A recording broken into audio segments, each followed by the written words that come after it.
Any questions about the practice? Two technician questions.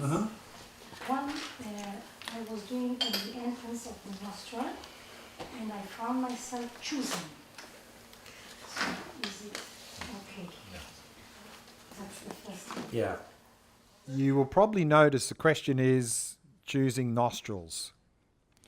You'll probably notice actually that if you look, even if you're paying attention here, you probably notice that actually often there's more air going through one nostril than the other.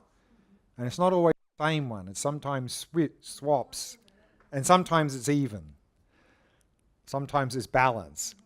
That's okay, because noticing those things can be helpful to pay attention, because to really notice that if there's a difference, you have to pay close attention. Similarly, you may have noticed that actually the sensations on the out-breath are a little bit different than on the in-breath, particularly the temperature. That's the second question. So these things can be very helpful to notice, because to notice these things, you have to be very closely paying attention. If you're sort of vaguely aware of something, you won't notice these things. So sometimes it can be helpful to even ask a question like, is there a difference? Because that will force us to pay closer attention. So that's fine, but don't tighten. When we're paying closer attention, don't tighten. So very important with this practice, because we're bringing attention up and it's smaller, it's very common to build up tension. So we need to keep a check, particularly around the eyes and the forehead. If we're noticing a lot of things happening here, that's a sure sign there's tension. So we really need to release that tension. Particularly if we're doing this in a sort of a longer retreat, we do not want to keep that tension, because even if it's very clear, if we have a lot of tension, particularly here, or we notice a lot of tension in the back of the neck, if we stay there with tension longer in a retreat, we're going to get very agitated and we're going to develop a very bad habit. And we're going to get probably a lot of, in Tibetan Buddhism, there's a thing called lung. Lung just means prana, it means wind energy. But usually when we hear it in Tibetan Buddhism, lung means an imbalance. And that tightness causes an imbalance. And now if we meditate a short time and we have a bit of tightness and we let it go, it probably won't have much residual effect. But if you keep doing that in meditation, hour after hour, day after day, it builds up. And then we get this big imbalance called lung. And once we get that, it's quite difficult to reverse that. I mean, it could take months or years even to reverse that. So we don't want to go there. We don't want to. So that's why it's important in this. Just note, even if it's very clear, if you notice a lot of sensations and tension here or in the back of the neck, you need to release that on the out breath. Release, release, release. If you can't release that, don't stay here. Go down to the abdomen, full body, and just relax, relax, relax. Once you're more relaxed, then you can come back up here. Okay? So, yeah. Any other questions? Yeah. No. I was just thinking about something rather weird. You talked about the importance of being, let's say, wide awake or not too tired. You talked about not dullness, the hours and somehow in this meditation I was rather tired, already. Well, it's a late afternoon, so... Yeah, but what happened was that the tension went down. I was much more relaxed. And as a result of that, what happened, it was easier for me to focus. So... Exactly. How can it be? How can it be? Because to focus, you need to be, really sharp. Right. See, the thing is, for us in our life, we have sort of two extremes. Alert and tense, relaxed and dull. That's what we go between. If we want to be alert, we tense. When we relax, we become very sort of sleepy and dull. So what we're trying to do here is combine those two, is to be very relaxed and alert at the same time. That's something new for us. We don't know how to do that. And so that's what I'm saying, is that if we can have that basis in relaxation, we can be much more alert than when we're tense.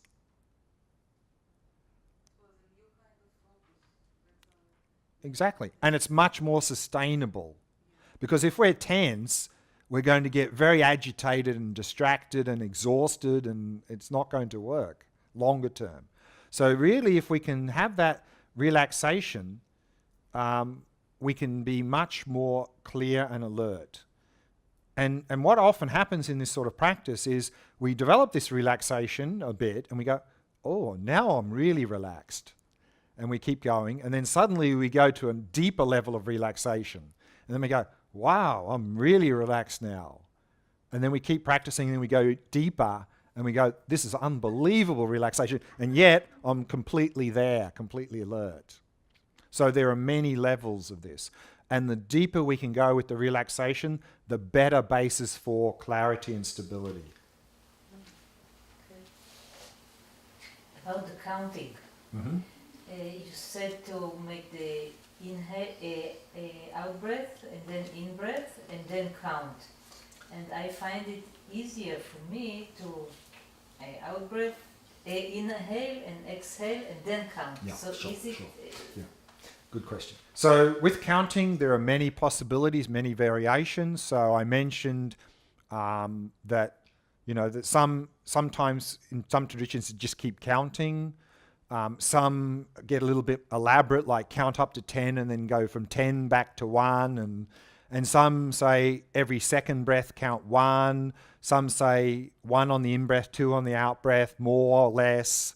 So there are many options. And the one we did was to count at the end of the in-breath. You can also count at the end of the out-breath, just whatever works best for you. And if you don't like counting, you can do noting. So there are many possibilities. So just experiment a little bit and see what sort of works best for you. Some people find that counting and noting is just another obstacle. Just leave it out altogether. You don't have to. But as a beginner, often it can be very helpful. So yeah, you can experiment with that. Okay. What I'd like to do now is have a look at this Shemata chart. Because as with any practice, it's good to have some model or some understanding of how we progress, to know that we're actually progressing in the practice.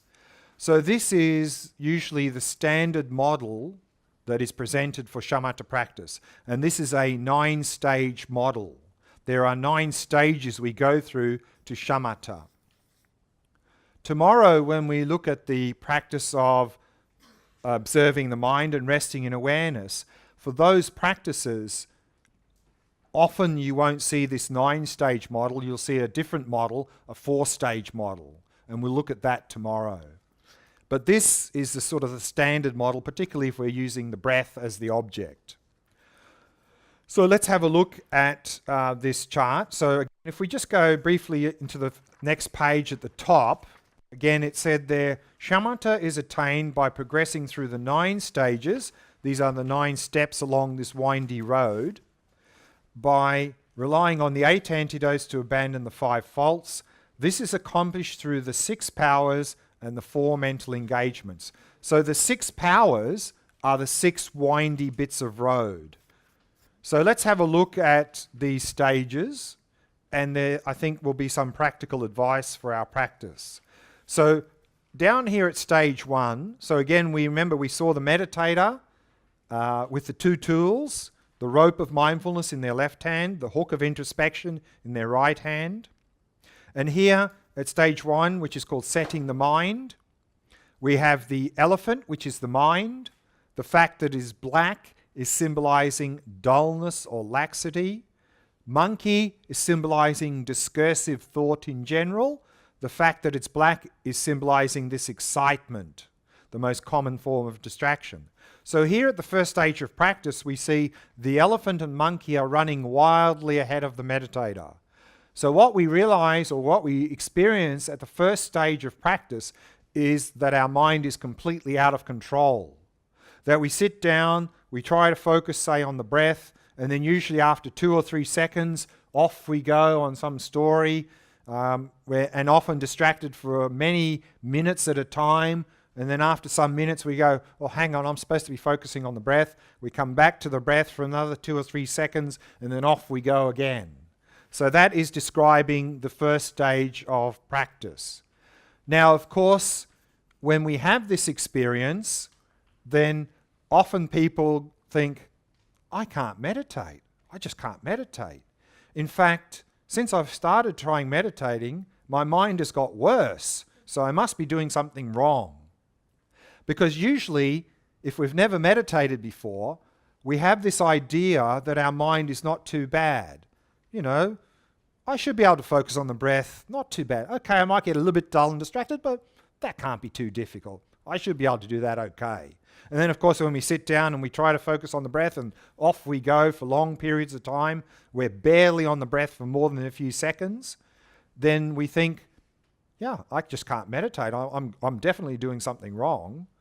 In fact, my mind has got worse now since I've started meditating. And then often what happens is, of course, people open their eyes and look around a bit and everyone's super still. I'm the only one who can't meditate. I'm hopeless. Everyone else is meditating well. I'm just no good. So, of course, if this is your experience, you can meditate. In fact, you're making progress. Because the first sign of progress in this practice is simply noticing how chaotic and out of control our mind really is. That is the first sign of progress. So good work. If we keep practicing, then we'll go around the corner to the second stage there, which is called continuous setting. And what we notice here is that the elephant and monkey are not running so fast anymore, and they have a little bit of white on the tops of their head. So that white is this symbolizing stability and clarity, which means by the second stage of practice, our mind is starting to calm down a little. And what we're noticing is there are certain periods in our meditation that our mind is really becoming more calm and focused.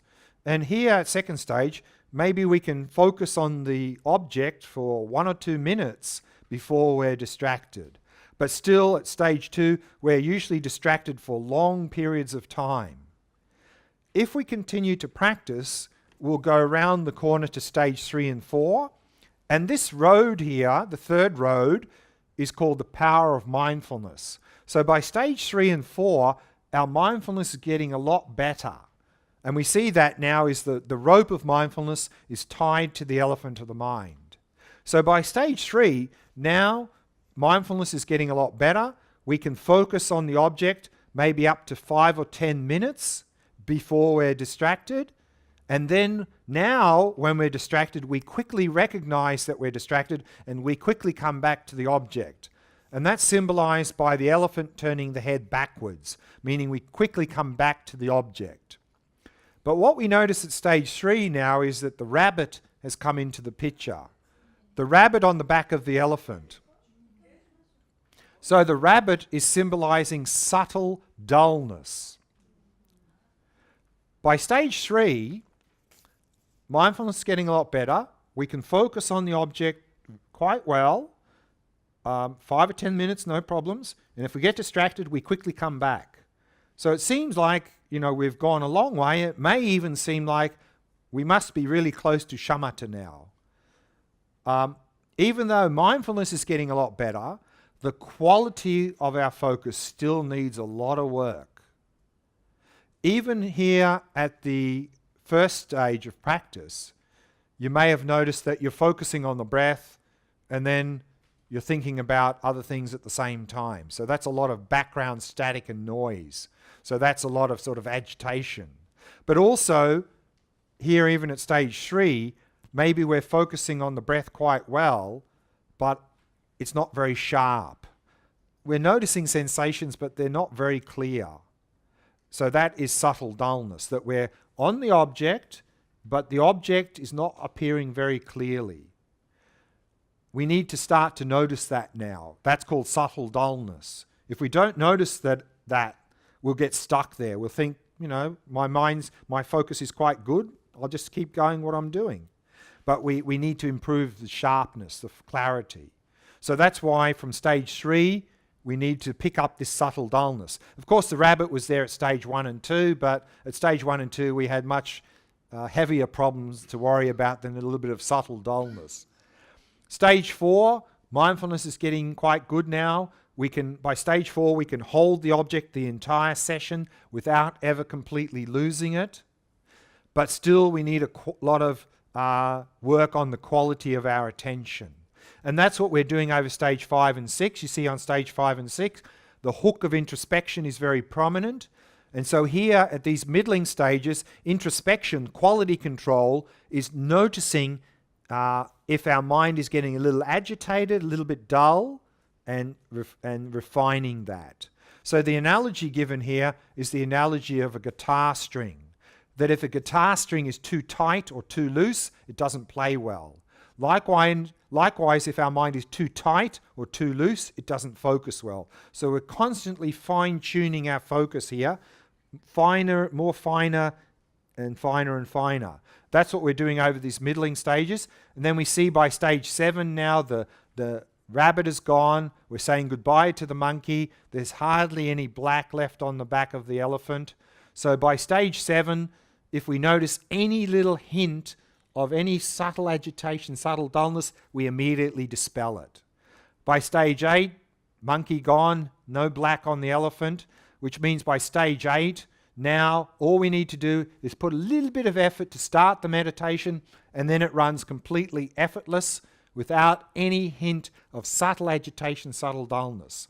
Stage 9, we see the meditator with the elephant in the cave. Now everything becomes spontaneous and effortless, and we can slip into meditation effortlessly and slip in and out of meditation, and everything is now spontaneous, effortless, flawless concentration.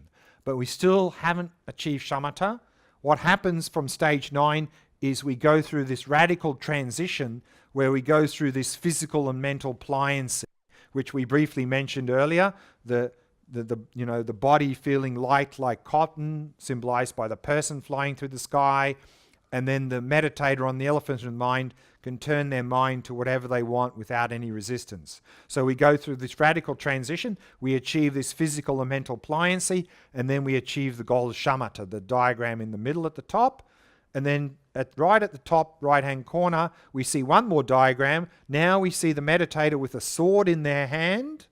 That is a sword of wisdom. So this is describing the Vipassana practice, that on the basis of shamatha, now we enter the Vipassana practice using sword of wisdom to cut through ignorance and mental afflictions and overcome suffering. Another thing I'd like to mention that can be useful is over here on the side in the tree, you see a monkey halfway up, number 19, holding some fruit. If we go over the page and read what number 19 says, it says, "Since virtuous thoughts are an interruption at the time of shamatha meditation, it is necessary to stop them. At other times, it is not necessary." What you're going to notice in the shamatha practice is that as we go deeper into the practice and our mind starts becoming very calm and clear, you'll find that a lot of great ideas will start to pop up. We talked about this idea of creativity that's coming from deeper level of mind. Through doing this practice, we're creating the space for a lot of creativity to pop up, particularly if there are issues in our life or problems that we're trying to resolve and we haven't really found a solution. Very common that if we allow that space in practice, all of a sudden, boom, there comes the answer. So if some great idea or some solution to a problem pops up in the meditation, what this monkey in the tree is saying is that's not the right time to entertain those thoughts. It's just go, yes, that's a great idea. I'll attend to that after the meditation.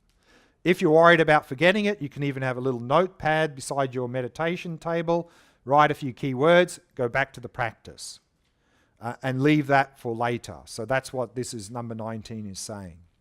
So it's very common for this to occur once the mind really starts to become quite calm and clear. A lot of these great ideas will start popping up in our practice. But we're not, at that time, that's not the right time to entertain those ideas. We can look at that after the meditation. So that is very briefly the Shamata, the 9 stages to Shamata. Any questions about that before we go to the last practice for today, the Shavasana Meditation? The house. I'm not sure, maybe it means we are going out of our normal type of existence to the Shamata practice. We could do, yeah. I mean, that could be the symbolism. I mean, there's no real number here to describe it, but it probably means something like that. I mean, of course, it doesn't mean we go off into a cave or something, but it probably has some symbolism in terms of moving out of our normal sort of routine to move into this practice. Yeah. What, like you see the elephant all the way up, going the same direction, and then when you hold the sword of wisdom, it goes back. Yeah. So you have to go all the process again? No. No. I haven't seen any explanation for that in the text. My own sort of speculation is actually, if you look at this is the Vipassana practice now, and there's 31 and 32, the numbers. If you look over, or 32 and 33, if you look over the page, it says, the root of samsara is cut by the union of shamatha and vipassana observing emptiness. So we need to unify shamatha and vipassana. So maybe shamatha's facing there, vipassana there, symbolizing unification. But that's just my speculation. Maybe it just looks better on the diagram to point that way. I don't know. I don't know. I haven't read any definitive explanation as why the elephant is pointing that way as opposed to the other way. But that's my speculation, unifying them, but that could be just speculation. Any other questions about the diagram? Tomorrow, when we look at the 2 practices of observing the mind resting in awareness, often in those practices, when the stages of progress are described, you often won't see this presentation. You'll see rather a 4-stage model, and we'll look at that 4-stage model briefly tomorrow. Oh, just one other point I wanted to mention here, and then we'll go to the last practice of today, is what does it mean to be at a particular stage? For example, let's take stage 3. Stage 3 is being able to focus on the object maybe 5 or 10 minutes, and if we get distracted, we quickly come back.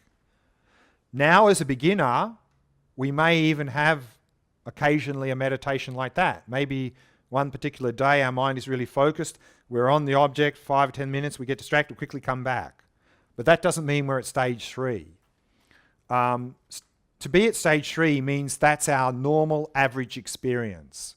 That on average in our practice, we can hold the object 5 or 10 minutes. If we get distracted, we quickly come back. So that's what it means to be at a particular level, that is our normal experience. On any given day, we may actually go up a couple of levels if we're really focused, or if we're not very focused, we may drop down a couple of levels. But that's sort of the average experience.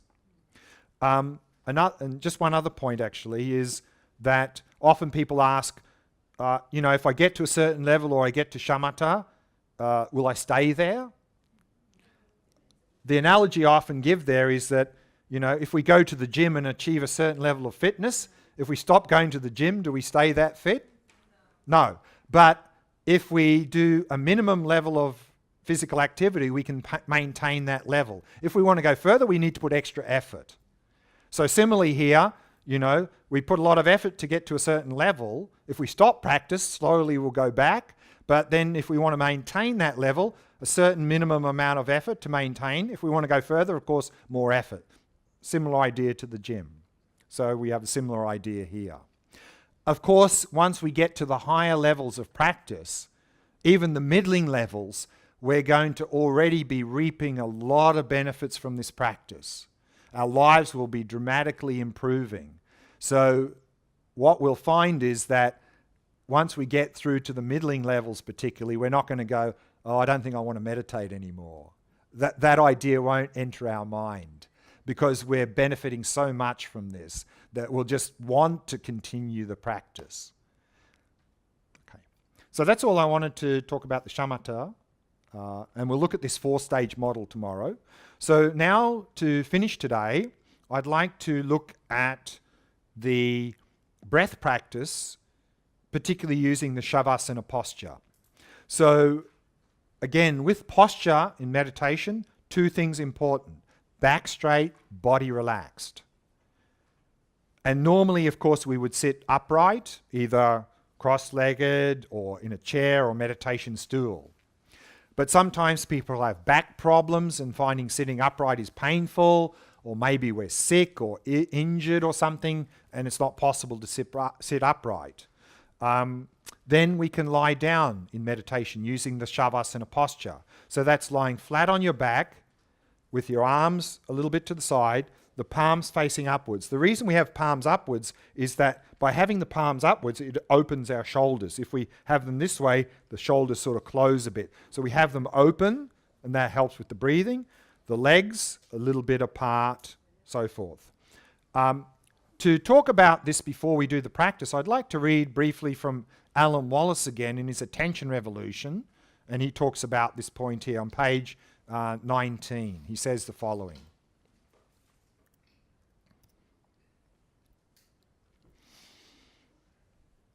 Mindfulness of breathing is universally emphasized for those who are especially prone to compulsive thinking.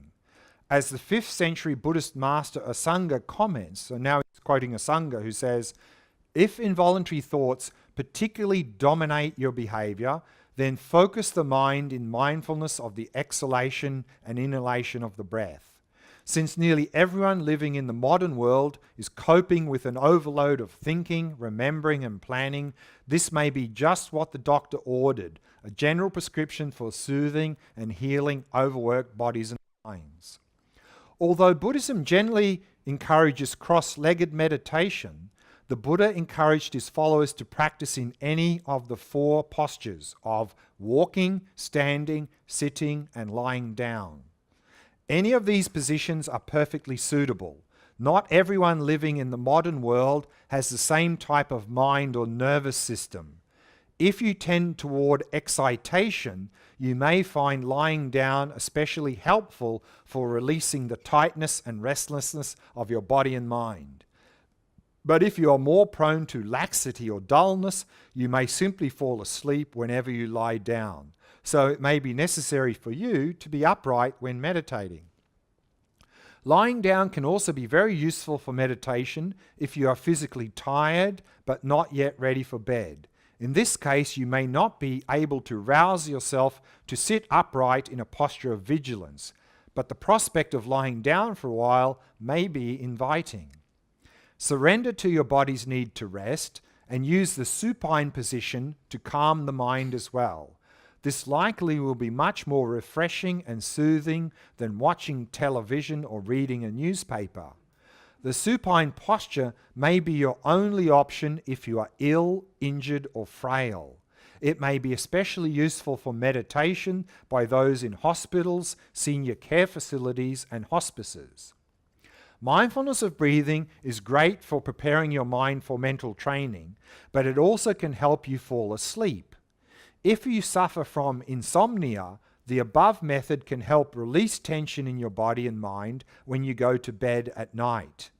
If you wake up in the middle of the night and have a hard time falling back asleep, mindfulness of breathing can help you disengage from the thoughts that flood the mind. According to recent studies, about 80% of Americans are chronically sleep deprived. So even if all this practice does is help you catch up on your sleep, that's worth a good deal. So this practice, this posture rather, of Shavasana, we could even use this as our normal meditation posture. If we have physical problems in the body, or we're very highly agitated and we find sitting upright we're just completely tense and agitated, then lie down may be the best posture. But if we're the sort of person that easily gets dull, I wouldn't recommend this as your normal posture. You'll just fall asleep. But also, this posture can be a good way of transitioning to sleep.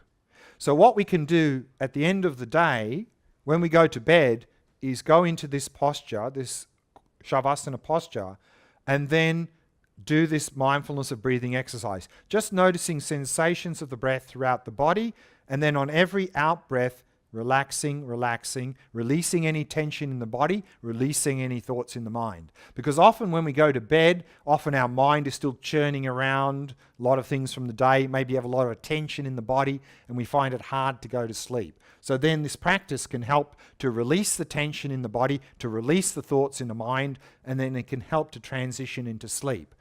If we do this as a transition to sleep, we do this practice as long as we can maintain some alertness. When we get very drowsy, then we mentally note, my practice is now finished. We physically move out of that posture into whatever posture we use for sleep. And he also, Alan Wallace said, if we wake up in the middle of the night, sometimes we wake up and find it a bit hard to go to sleep. And then, of course, we're lying there, oh, I have to sleep, I have to sleep, I have to get to work tomorrow, I have to sleep, I have to sleep. And, of course, we're agitated for hours. We can't get back to sleep. So if you find that you wake up in the middle of the night and you can't get back to sleep, again, go into this posture, relaxing on the out-breath, releasing any thoughts. And you'll probably find that you'll quickly go to sleep. And even if you don't go to sleep, because now you're very relaxed physically and mentally, you're getting a lot of the benefits of sleep anyway.